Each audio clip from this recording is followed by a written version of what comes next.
Hello everyone, it's Professor Gray here with you, and it's time for week 6 of our Practical English video lecture class. Let's get right into it. We are in the middle of skill 3 here. Skill 3 is simplify meanings of sentences.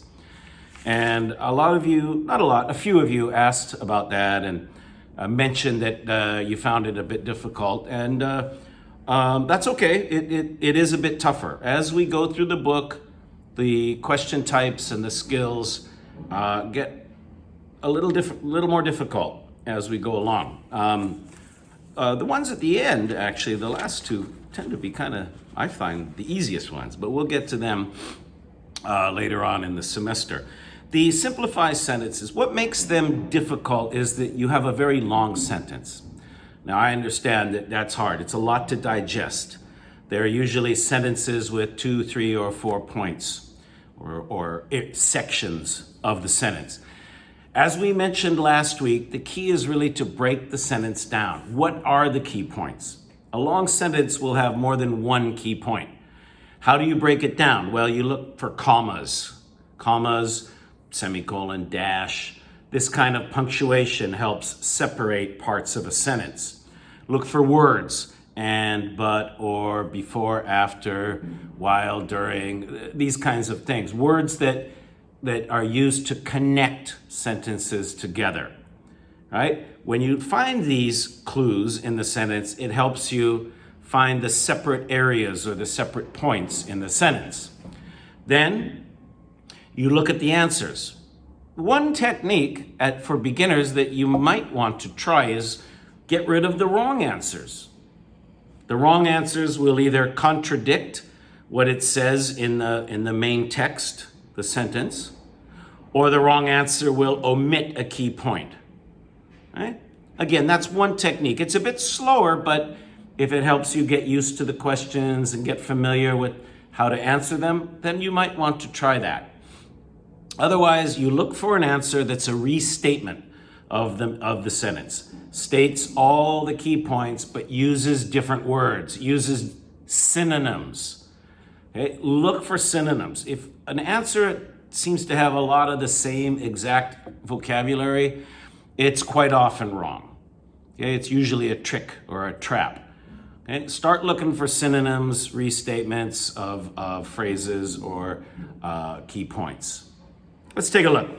Last week we did passages 1 and 2. Today, let's review the homework, 3 and 4. Pulitzer Prize first.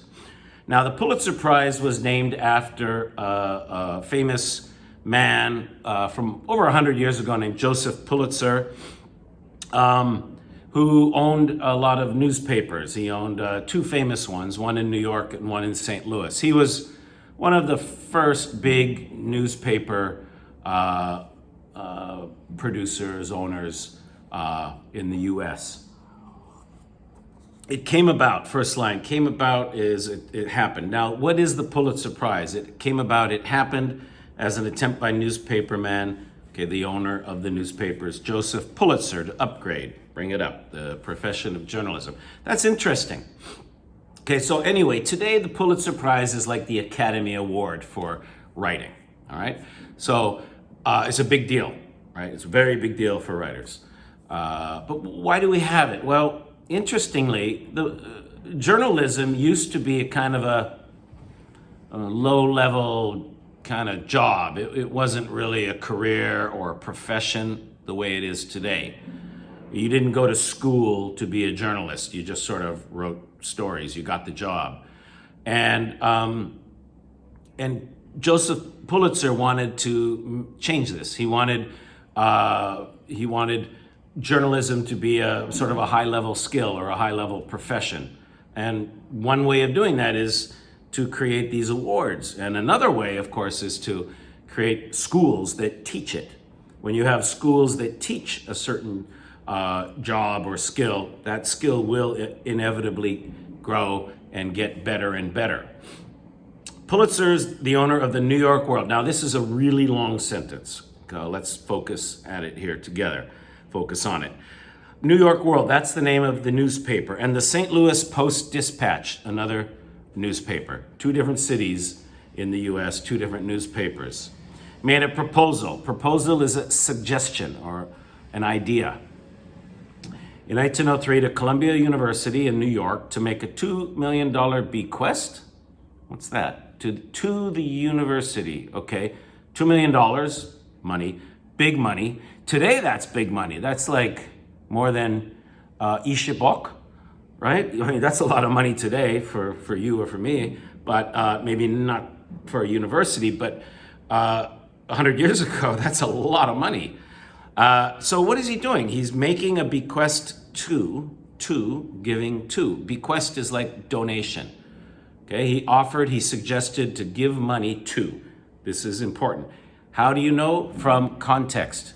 Okay, you should be able to understand the meaning of this word from the context of the sentence. For the dual to, like duo or a duet. Establishing a school of journalism at the university and establishing prizes for exceptional work in journalism and other fields. Okay, a lot of stuff here. What are the key points? Pulitzer owned newspapers. He offered proposal to give money to Columbia University for two reasons. Create prizes and establish a school of journalism. Number 7 is A. Okay, complete restatement of the main points. Joseph Pulitzer generously offered proposal to donate, bequest, a large sum of money, $2 million, to Columbia University for two purposes. Point, synonym, restate. That's how you find the answer. All right? Number 8, next one. Interestingly, so it's interesting to note that Columbia University was not immediately right away, initially, at the start, amenable means agreeable, to the proposal by Pulitzer, inasmuch as means because. It's a formal academic type of grammar, kind of structure. We don't really, I'm talking with my friends, I'm not going to say, inasmuch as it's raining out, we aren't going for a walk. They would look at me like, why are you talking like a textbook? No, but in academic writing, yes, so we need to learn it for TOEFL. Because journalism was not held in high regard in general. To hold something in high regard is to respect it highly, have a high opinion of it, but journalism was not held in high regard in general. So what does amenable mean? Well, they had a negative view of journalism, so they were not initially agreeable to the idea. Not amenable to something means not agreeing or not liking the idea. And Pulitzer's newspapers, were more known for their sensationalization of the news than for the high quality of the journalism. A sensation is something exciting, incredible, wow, like something that really excites you. Visual sensation, visually exciting.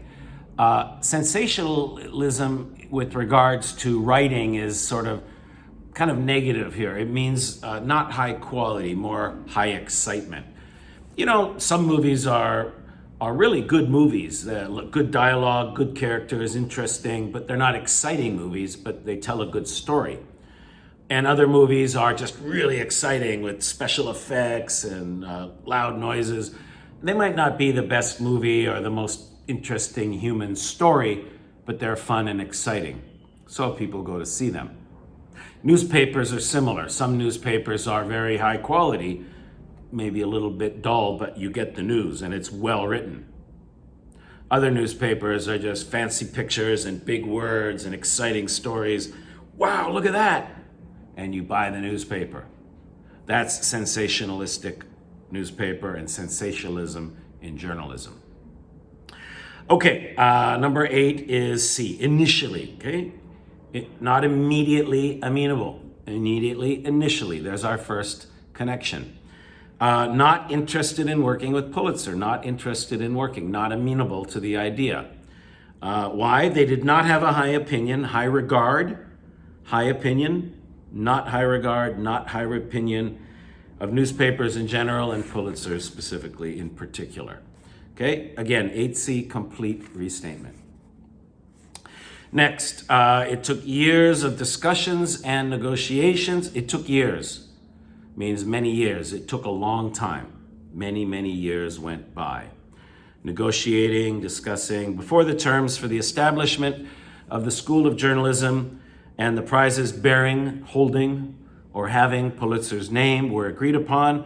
And it was not actually until the year after Pulitzer's death, 1911, that construction began, key word there, began on the building to house, to hold Columbia's new School of Journalism. So number 9 is B. It took quite some time. It took many, many years. Excuse me. Okay, again, it took years, many years. It took quite some time, years, many years. Okay, restatement. To reach an agreement, and the agreement, okay, negotiation, discussion, agreed upon, agreement. They reached an agreement.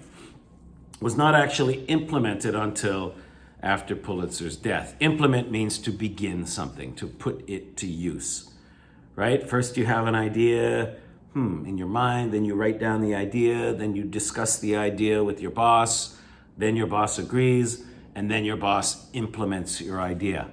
Okay, begins to use, puts it to use.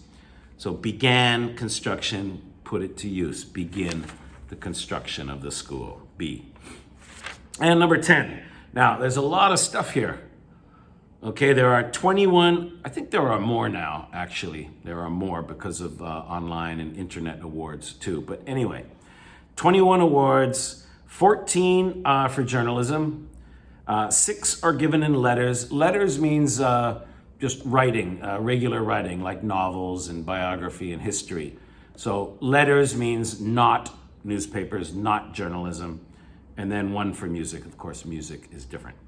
So 21, 14 are for journalism, 6 are for letters, 1 is for music. 14 for journalism, 7 non-journalism. The answer is D.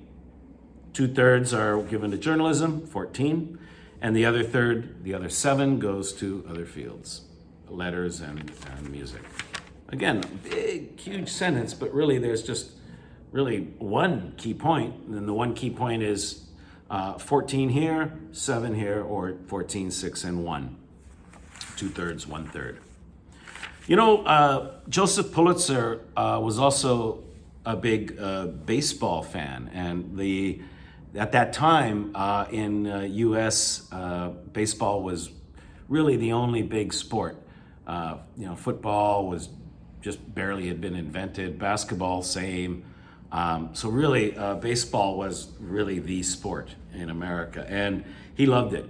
And they had just come up with a new professional league called the American League. The National League was the original league, and it was already, 25 years old. And the American League was a new league. So they decided that the champion of each league would play each other. And they called that the Baseball Championship Series. Well, Joseph Pulitzer wanted to promote it, make it bigger and more exciting. And he said, well, I will donate money, and I will sponsor that championship series through my newspaper, the New York World. And that's why it became known as the World Series. Even today, it's called the World Series because it comes from the sponsorship of that newspaper, the New York World, that they mention here. Well, today, journalism is a very big profession. It's a very high level, highly skilled profession. And guess what? The best school in America for journalism is, in fact, Columbia University. So Pulitzer's idea really, really worked. Competition and cooperation. Let's take a look. This one's quite interesting. I like this one. Now, when you think of these two words, you think, oh, they are opposite. Competition, like, two teams playing each other, two soccer teams having a game, that's a competition. Cooperation means working together. While on each team, the players cooperate. They work together as a team To win the game, you must cooperate as a team. So these are opposite, right? Opposite terms? I don't think so. Let's check. Competition was defined as a situation in which rewards, win or lose, gold medal, whatever, distributed unequally on the basis of performance. Cooperation, on the other hand, was defined as a situation in which rewards are distributed equally, on the basis of mutual interactive behavior among individuals. So, traditionally, competition meant you either win or you lose. The reward is win or lose, or medal, no medal, something like that. Cooperation was working together. Well, if your team wins the game, the whole team wins, right? If your team gets the gold medal, everybody gets a gold medal equally. Number 11, D. Competition was defined in terms of unequal. We win, you lose. We get a medal, you don't get a medal.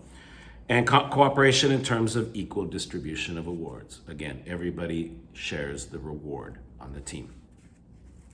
By this definition, a competitive situation requires at least one competitor to fail for each competitor that wins. Oh, that's what we call a zero sum. Zero sum theory, you might have read about that, meaning the sum, the result is zero. So you must have one loser to have one winner. Okay, so one team has to lose, -1, and one team can win, +1. And when you add together sum, -1 and +1, you get 0. Researchers have found definitions of competition and cooperation based upon rewards inadequate. Inadequate means not good enough, no good. Mainly, remember primary areas of functioning, main areas of functioning? Primarily because definitions of these two concepts based upon rewards depict them as opposites. Depict means to show, like picture. Okay, picture shows, depict something, to show something as an opposite. Number 12 is A. It does not work well. Okay, look for these connections here. Inadequate means does not work well. It's not good enough. Okay, there's your first connection. In terms of rewards, because definitions of this type incorrectly, wrong, indicate that the two are opposites. Incorrectly indicate show, depict. So they wrongly depict them as opposites. They're not really opposites. In current understanding, competition is not viewed as the opposite of cooperation. Instead, cooperation is viewed as an integral component. That word can be pronounced integral or integral, component or a piece of competition. So cooperation is a key piece of competition. That means you can't have competition without cooperation. Right? It's a key piece of what a competition is. Interesting. Cooperation is necessary among team members, perhaps in a sporting event or in a political race, in order to win the competition. Sure, if you want to win a game as a team, you have to play well together as a team. Very simple rule.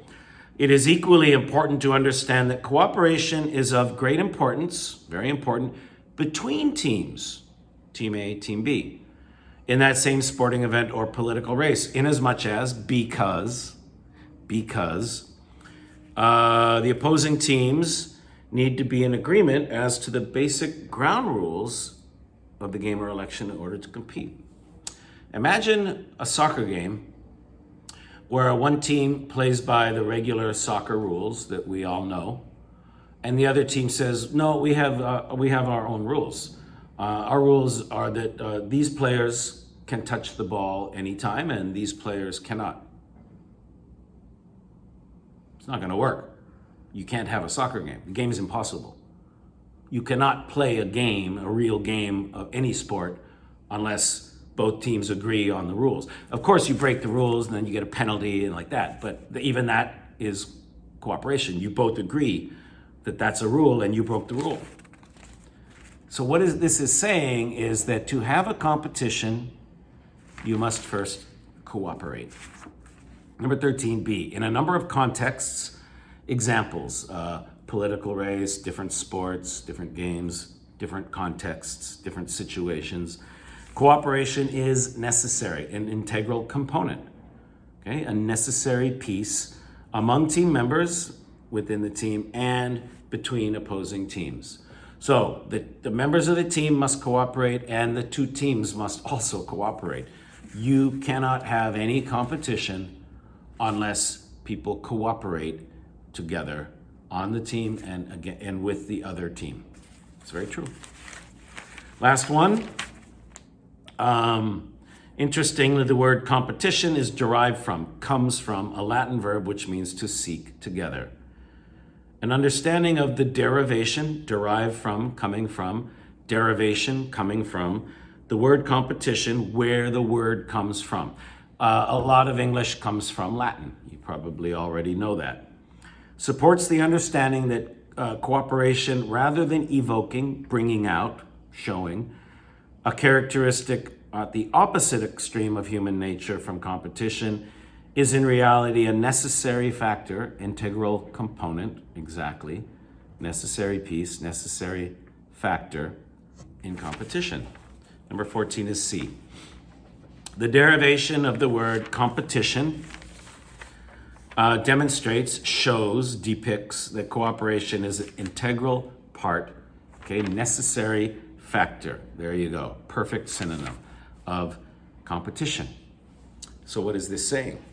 It's saying that when you look at the word compete or competition, it comes from the word petition, right? C-O-M means together, and petition means to work together, to seek together. And in Korean, I think the word is tanwanso. I hope I'm right, tanwanso. So a petition, you sign a paper together. Teacher, we want no more homework in our class. Sign. When you give it to the teacher, that's a petition. And you're working together. So competition really does mean to work together. Makes perfect sense. We talked about accidental inventions, and I want to give you one of my favorite sports stories. My favorite sport, by the way, which I don't play anymore, but I used to play. I played most of my adult life. Comes from an accidental invention. Long time ago, about 1820, 1830 in England, at a small boys' school. Now, at that time, the schools were boys and girls separate. And the boys would have sports, PE class or sports class, and there weren't as many sports to play back then, maybe boxing and wrestling. And the one major team sport was, of course, soccer. So every day, the teacher would go out, throw a ball on the field, the boys would play soccer, good for exercise, getting rid of their energy. But one day, a young man named William Webb Ellis, and then his last name was Webb-Ellis, he decided he hated soccer. So he picked up the ball and he started running with it. Of course, he got into trouble. The teacher pulled him into the office and hit him with a stick. And in those days, if you broke the rules, you got hit really hard by the teacher. But then the teacher thought, well, gee, this is an interesting idea. Maybe instead of kicking the ball, we can also try something different. We can run with the ball. Well, as you can guess, a new sport was invented. And the name of the town and the name of the school are the same. Kind of like, Seoul and Seoul University, Seoul National University, right? Same city and university name. Is a small town, I think a little bit north of London, called Rugby, R-U-G-B-Y. Rugby is the name of the town, and the school was called Rugby School because it was in Rugby Town. And that's where the sport rugby was invented, and that's how it was invented. An accidental invention, accidentally by a young man who didn't cooperate, who broke the rules.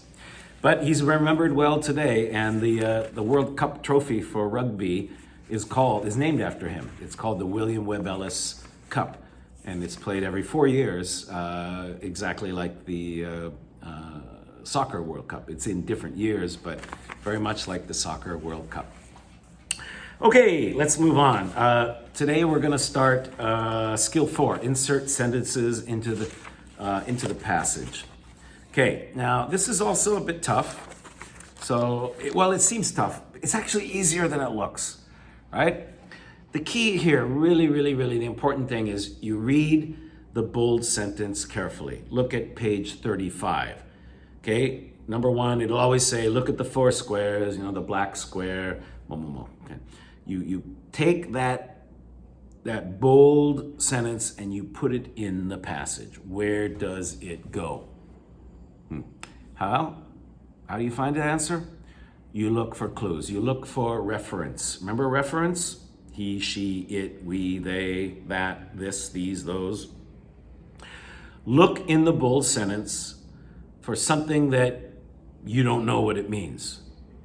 Then connect that to a referent in the main passage. Usually you connect it back. Remember, he is very nice. Who is he? Look back. My father is my favorite person in the world. He is very nice. He refers to my father. Okay? Very similar. Look at number 1. When one brother was killed, the remaining brother had the game invented to explain the tragic events to his mother. So one brother, who's one brother? I don't know. Do you know? No. So one brother was killed and the remaining brother means still living. Okay, so 2 brothers had some fight. One brother killed, one brother was living, and then he explained what happened to his mother. This is the game of chess. This is how chess was invented, one theory. Look at the 4 possible areas here. From 1A. One legend claims that chess was invented during the Trojan Wars. According to another legend, chess was developed to show the battle between 2 royal brothers. Royal, like, they were princes, I guess, in the royal family, for the crown of Persia. There's your connection right there. 2 royal brothers. So when you read the bold sentence, one brother killed, remaining brother not killed, one brother, another brother, that connects back to 2 royal brothers. Okay? C. The answer is C. In the 3rd legend, This is how you connect it. Very similar to reference. Number 2. This expression is used during the game to indicate, to show that one player's king is on the verge of, about to, okay, on the verge of, on the edge, or almost, or about to be captured. What is this expression? I don't know. There you go. That's the clue. When you read something, what is this expression? I don't know. That's what you look for in the passage. Foot soldiers in the Persian army were called piyada, which became the pawns. Remember pawns?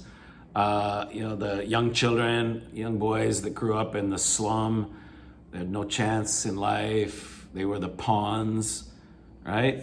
And that comes from chess. That comes from the little men in the front that move very simply and are easy to kill. Those are the pawns, and it comes from Persian language and the game of chess. And the Persian chariot was a ruk, which became the rook. The Persian king was the shah, which evolved into the name chess. Interesting. Shamat, which means the king is dead, became the expression checkmate.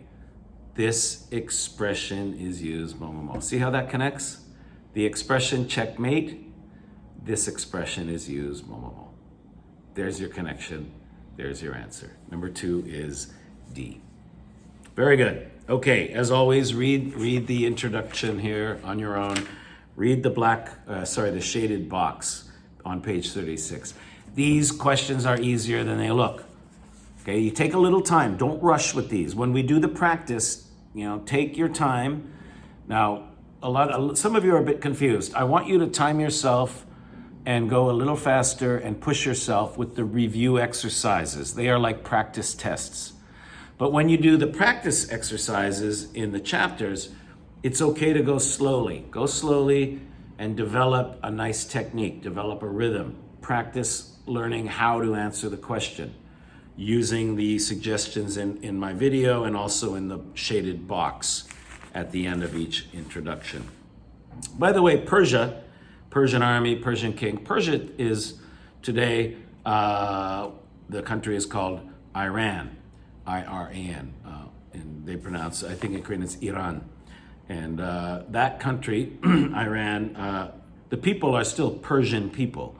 When I've met Iranians in my life, they quite often say, I am Persian.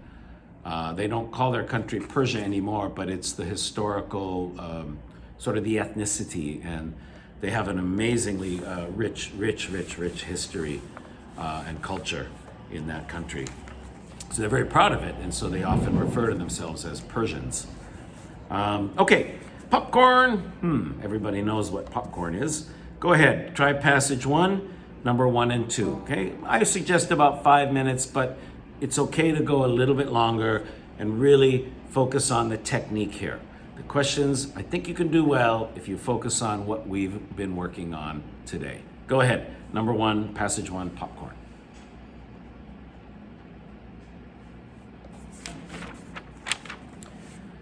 Number 1, Native Americans have been popping corn for at least 5,000 years using a variety of different methods. What are those methods? We don't know. This one connects forward.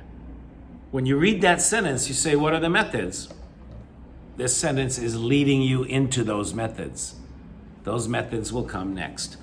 1A, one method, there's your answer. A variety of different methods. What are they? One method is mo. Look at 1B. Corn was also popped, another method also.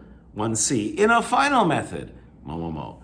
1A, here's the first method. 1B, here's another method. 1C, here's another method, a final one. Those are the variety of different methods. The answer is A. Number 1 is A. It's sort of an introduction. It's like connecting us to the paragraph. To skewer something is when you put it on a stick. Right? When you cook something on a stick, you skewer it and then cook it.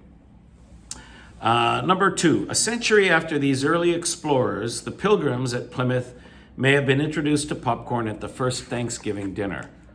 Who are these early explorers? Don't know. That's the clue. These early explorers. Number 2, the key here, the clue comes at the beginning of the sentence. These early explorers. When the clue comes at the beginning, you connect it back. But with number 1, the clue comes at the end, a variety of different methods. When the clue comes at the end of the sentence, you connect it forward. Number 1 is A, number 2 is C. It connects back to B. Columbus, early explorer, and his sailors found natives in the West Indies wearing popcorn necklaces, and explorer Hernando Cortez described the use of popcorn amulets in the religious ceremonies of the Aztecs. 2C, this is the answer. A century after these early explorers, Columbus and Cortez. Actually, look at the end here, the first Thanksgiving dinner. Look at 2C. According to legendary descriptions of the celebratory meal, what is that? What meal is that? It doesn't say in the passage. It's the first Thanksgiving dinner. So number 2 connects back and forward. The first Thanksgiving dinner connects to the celebratory meal, the meal to celebrate Thanksgiving. Amulet. An amulet is like a symbol or a pendant. Well, okay, I have an amulet. Believe it or not, this is a type of amulet. Now, this is not a religious one. It's a sports one. That's actually a rugby ball. Remember I told you that has always been my favorite sport. So I have an amulet with a rugby ball as my amulet. Now, a lot of people have religious, like a cross or other religious or cultural symbols that they wear on a necklace, or you might hold it or use it in a special ceremony like a funeral or a wedding or birth or something. Religions, cultures, and so on have special symbols for special times in life. And these are what we call amulets. Okay, one more. Let's do one more together. Lions. Again, everybody knows what a lion is. Go ahead. Passage 2, questions 3, 4, and 5.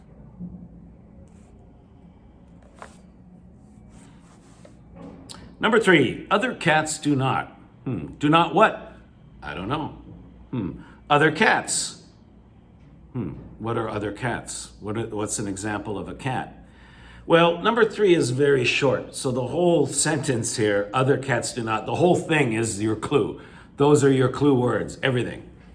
Something unusual. Unusual means you do something that others do not do. Something unusual about lions is that they hunt in groups. What's a lion? It's a type of cat. Other cats do not hunt in groups. See how it all connects? The answer is B. Other cats, lions, other cats. Lions are unusual, they hunt in groups. Other cats do not. Number 3, B. Number 4, this is usually accomplished. Now, when a sentence starts with the word this, there's your clue right away. What is this? Okay, connects back. First word connects back. By knocking the prey to the ground and breaking its neck. What happens when you break something's neck? You kill it. The answer here is D. It is up to this concealed female, concealed means hidden, to choose the weakest member of the herd for the kill. The attack and the kill. How do they accomplish the kill?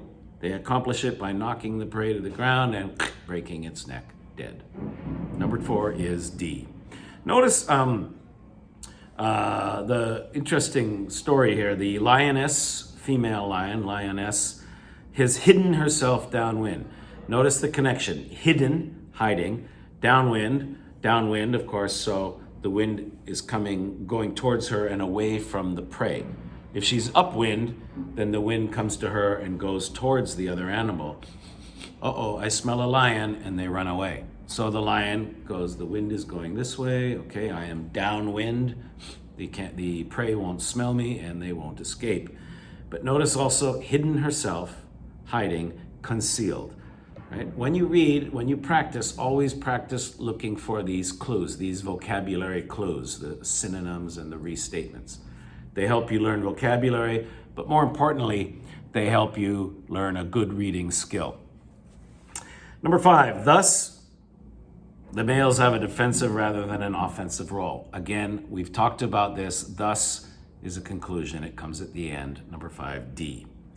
Okay, while females are on the attack, killing, the males stay behind to protect, defend the rest of the pride. The pride is the family, or the group, a family or a group, extended family group of lions from attacks by predators. So the females are offensive. They attack, they kill to bring home food, and the men have a defensive role. They protect the children. Number 5, D. Okay, homework. Passage 3, passage 4. Passage 3 is accidental inventions, and passage 4 is uranium. Sounds tough, very scientific. And then the review exercise, Theodore Dreiser, page 41 and 42. Okay, page 41 is the basic passage. Page 42 is the passage you need to answer the questions. I would just use page 42. And then there are 10 questions, so 15 minutes. Now, let's talk about this. Okay, passage 3 and 4, take your time.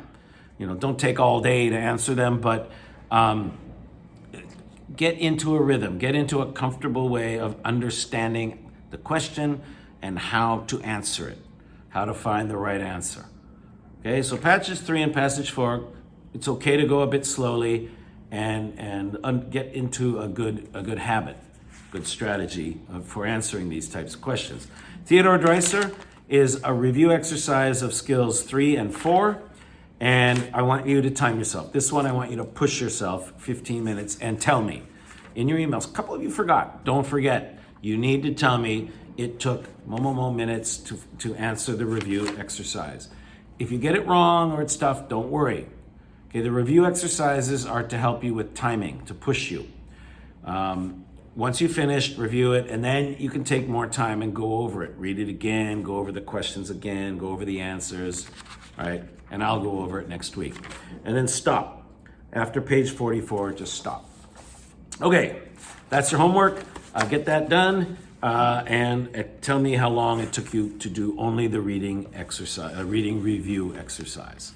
And of course, the homework is due at 5 p.m. on Thursday, like usual. Let's go to the listening now. Page 135, please. Right, we were looking at understanding the details, okay? Remember, the gist was the main idea, the big picture of the forest, and the details are now the smaller points, the trees. What trees? First, you notice the forest, what kind of forest it is. Now we start looking at the individual trees. What kind of tree is this? Both are important when you are listening.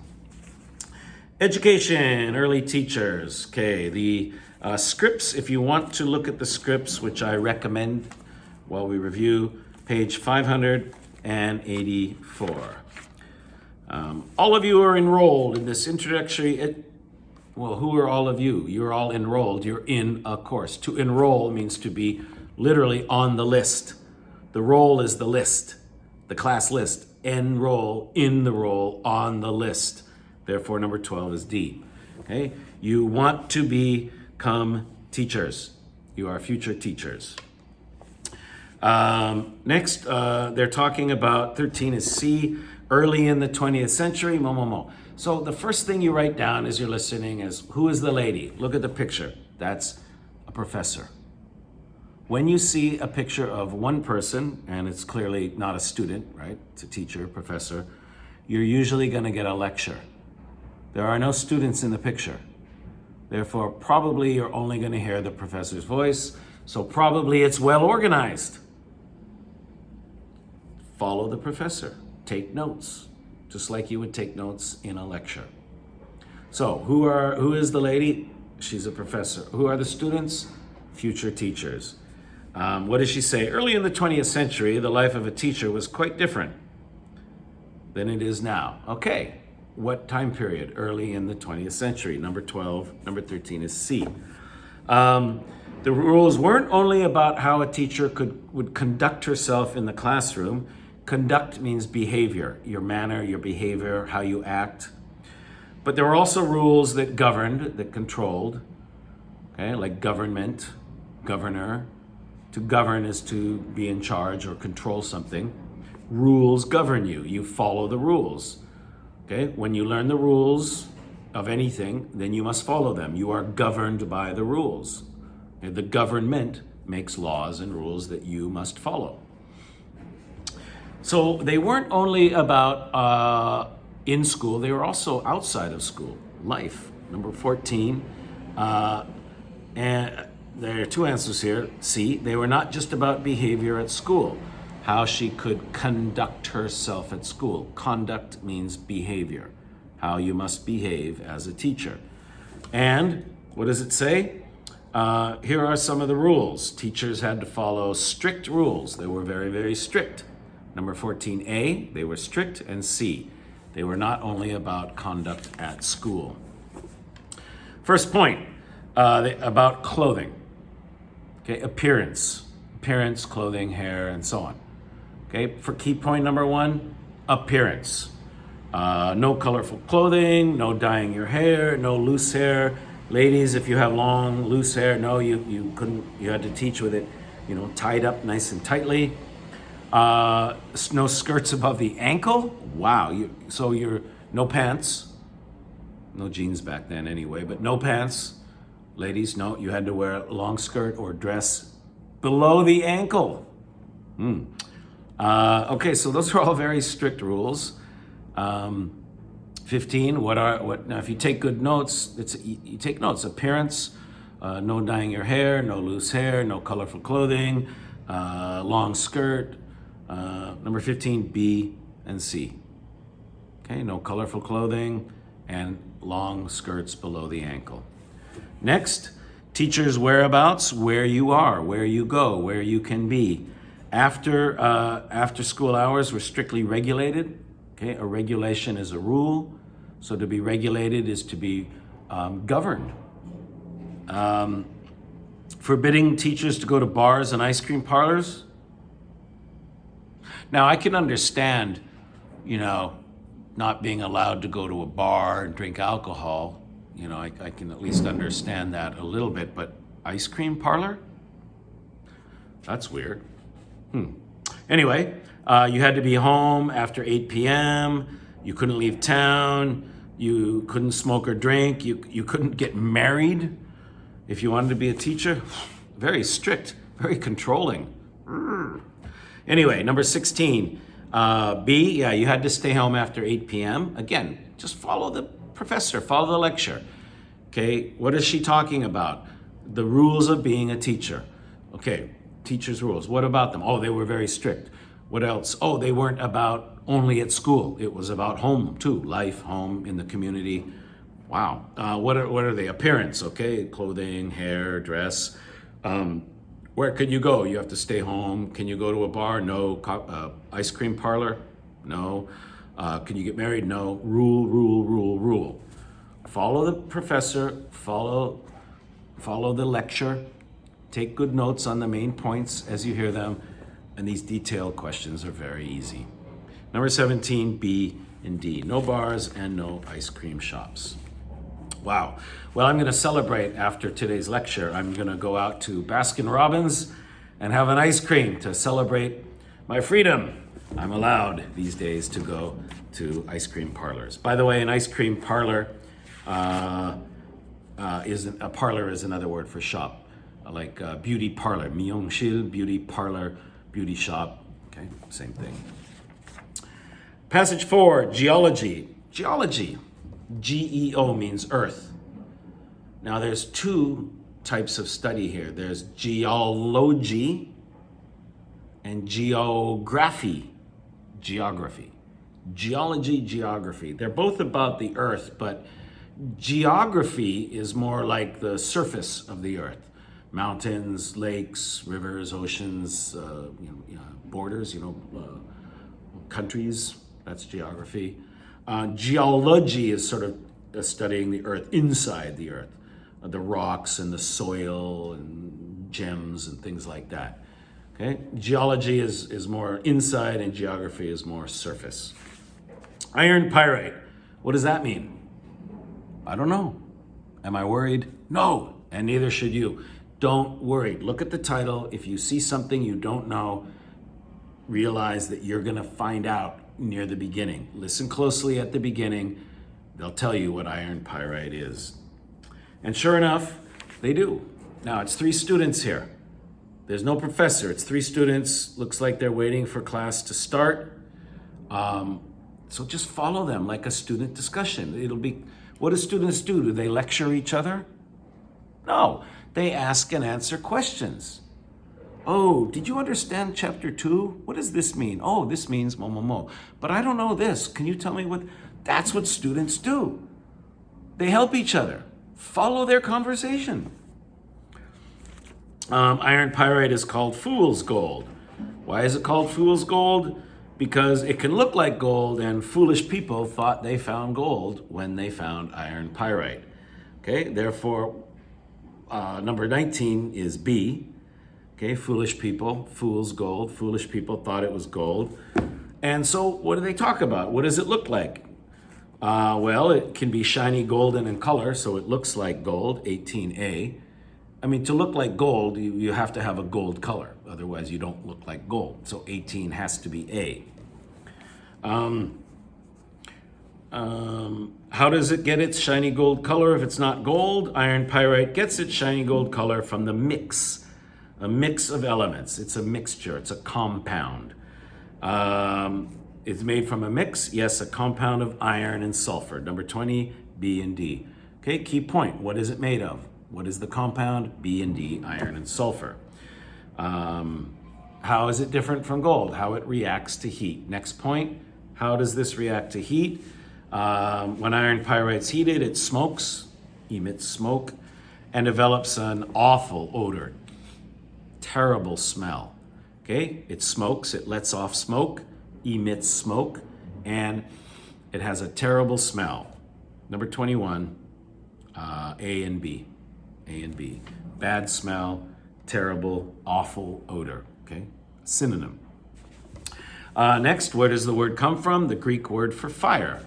It even sounds like it. Pyre, fire. Pyre, fire. D, and it can be used, of course, ancient cultures used it to start fires, 23C. Our word fire comes from this Greek word pyre. And we have words in English like pyromaniac, pyromania, people that are a little crazy about fire, they love fire, and so they light a fire. It's a sort of an emotional problem. But you see, again, don't worry if you don't know the name or what the title is, iron pyrite, okay? Because they tell you. It's obviously the key point, it's the title, and you're gonna hear what it is, not only at the beginning, but all throughout. They're gonna be talking about what is iron pyrite. Interestingly, the smoke, the compound is iron and sulfur. Sulfur is a bright, bright, bright yellow element, very bright yellow, and also very bad smell. And the reason it looks like gold is because of the sulfur. The sulfur is bright yellow. Yellow and gold are very similar in color. Okay, that is it. Wow, we reviewed, and no, that's not it. We're gonna do one more thing. We're gonna do the review exercise together, and that will be it. I want you to now really focus. This is our first listening review exercise.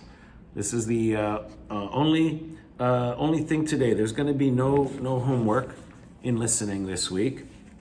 Instead, we're gonna do a very important good review exercise. Page 137, skills 1 and 2.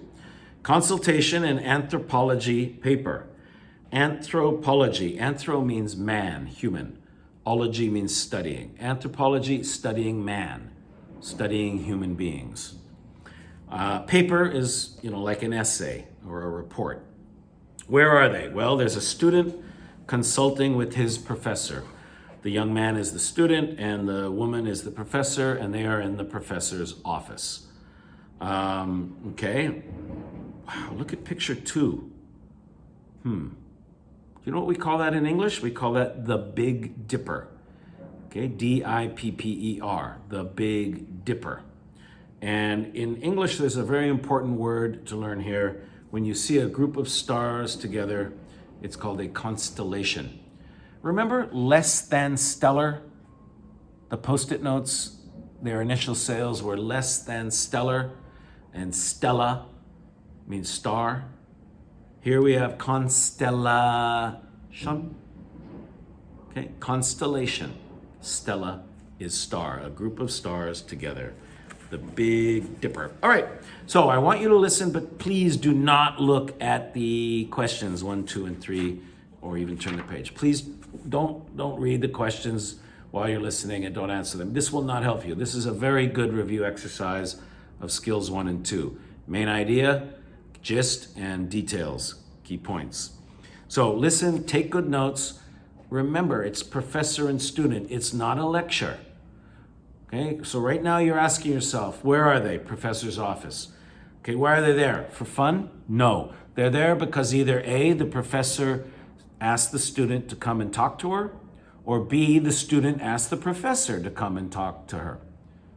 Find out which one it is, why is he there, what is the problem, and who's in charge here? Oh, yeah, the professor, of course. So follow the professor. follow her instructions, follow her lead, and at the end, follow what she says. Pretend you're the student. Listen and follow the professor. Go ahead. Okay, listen now. Do questions 1 through 7. Come back and I'll review it for you. Go ahead.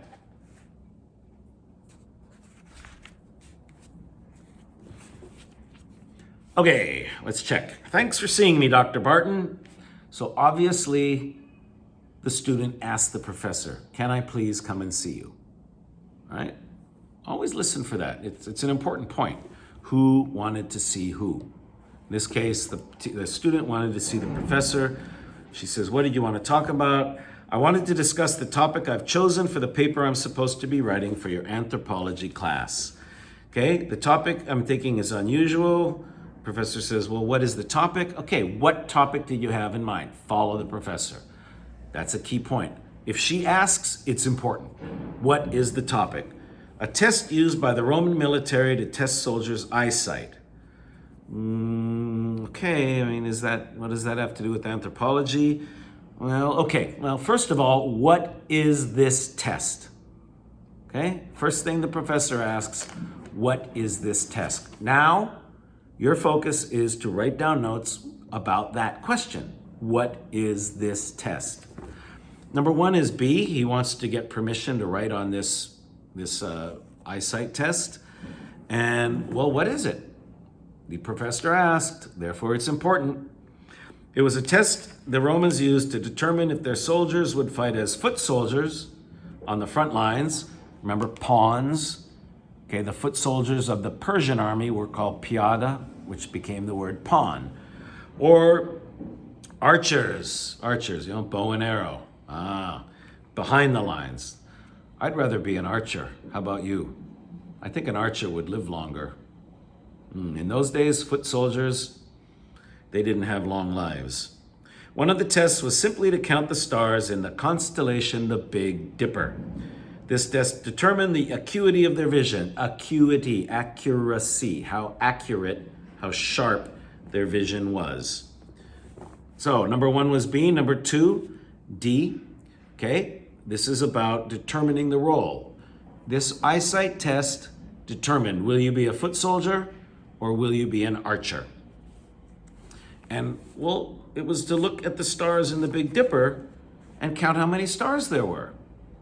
All right, so Big Dipper, the stars are close by or far away? Far away. Number 3 is C, long distances. Can you see well at long distances? If you can see well at long distances, then you probably should be an archer. If you can't see well at long distances, bad luck, you're going to the front lines. You can see the 7 stars in the Big Dipper. A dipper is like a big ladle, L-A-D-L-E, like a big spoon. You know when you go to a cafeteria and there might be a big soup bowl and the lady has a big spoon and they're giving you soup using that's a ladle, but that's also called a dipper. We usually call it a ladle today. Dipper is sort of an old word because you dip the ladle in the soup, like dip going in the liquid. But if you look at the picture, of course, it does look like a big dipper, a big ladle. Mizar, if you look closely, there's a second star called Alcor next to Mizar. If a Roman's eyesight was good, soldier's eyesight was good enough to see Alcor, he could fight as an archer. Okay, so number 4, which is not true? The answer is A. This was a tough one. The Big Dipper is not part of a binary star. It's backwards. A binary star, which is Mizar, Alcor, 2 stars, binary, B-I-2, like bicycle, 2 stars close together. Okay? This binary star is one part of the Big Dipper. A is opposite, so A is right. B, Mizar is part of the Big Dipper, yes. C, Alcor is part of a binary star, yes. Alcor, Mizar, binary star. And D, the Big Dipper contains a number of stars, yeah. 7 or 8 stars, depending on how you look at it. Okay, now the rest of it now, okay, what does the professor say? So this eyesight test was based on the ability of the soldier to see Alcor next to Mizar. Yes, exactly. Well, that's a very interesting test, but I'm not sure it's related to the material in our anthropology class. Well, let's put it this way. How would you relate this to the material in our anthropology class? Okay. Key point 1, what is the test? Information about the test. Write down that information in your notes. Key point 2, how does this relate to our course? How does it connect to our anthropology course? Write down how it connects. And as you listen and take notes, number 5, it becomes quite easy at that point, I think. Number 5, A and D, you're either an archer or a frontline fighter. Number 6, B, if you have good eyesight, you would be an archer. Being an archer is less dangerous than being a frontline soldier, definitely. B. Now, at the end, don't forget the gist. Okay, we have all these details, all these important points, but why is the student there? He needs permission to write on this topic. Who gives him permission? The professor. So part of the gist is it okay? Listen at the end. That's very important. That's the reason he's there. So that's an important point that you should notice and take notes on. What does she say? That's an interesting idea. As long as you concentrate on the idea of survival of the fittest and use this example of the eye test as support, you would have a solid paper. You would have a good paper. A solid paper means a good paper. In other words, number 7C, study on the concept, concentrate on the concept of survival of the fittest, and most importantly, D, yes, you can write on this topic. Number 7, C and D, okay? And that's part of the gist. Okay? Train yourself to listen for these key points. Why is he there? He wants to write a paper. What is the paper about? How does it connect to anthropology class? Does the professor say it's okay? That's a key point. Okay, that's all. Please, again, I strongly recommend that you listen again. Right? After we finish and review everything, if you listen again and even practice taking notes again while you listen, or at least check your notes, look at the script, and check the answers, check the questions. It's really, really a good way to improve your listening and solidify or strengthen what we've learned in the listening part. And it's not just for TOEFL, it's for general English listening practice. It will really, really help you a lot. Okay, there's no homework today, this week, in listening. We're gonna start fresh together, Skill 3 next week. All right, so you don't have to worry about it. You can read the introduction if you wish. I'm gonna go over it in the video lecture next week. So just the reading homework, and don't forget to tell me the time for that review passage, and get it done and get the email to me by Thursday at 5 p.m. Have a great week, everyone. Good job. Thanks for joining. Talk to you again soon. Bye-bye.